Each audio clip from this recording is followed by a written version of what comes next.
So, good morning. Ito po yung ating bagong modification ngayon. So, ito yung rear door 90-degree door support. Okay, so kapag binuksan po ito sa original is hanggang ganyan siya. Okay, so hindi siya naka 90 degrees.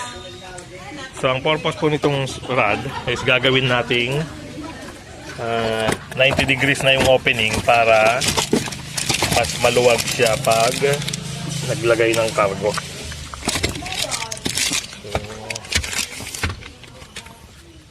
So, yung support rod, kung titignan natin yung original, so mas mahaba po siya. Okay, so tatanggalin lang po dito sa attachment points sa katawan and then sa rear door. And then, pakita ko po sa inyo pag napalitan na.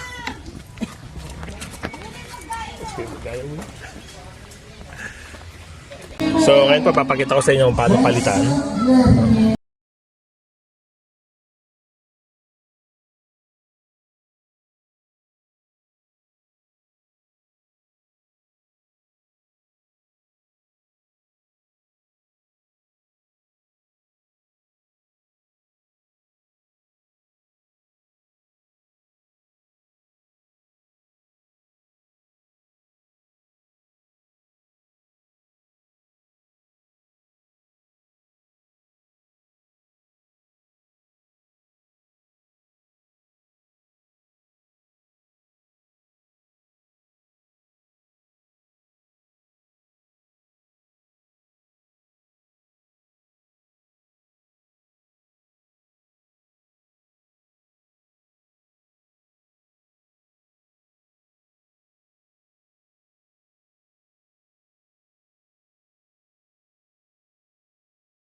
Salamat.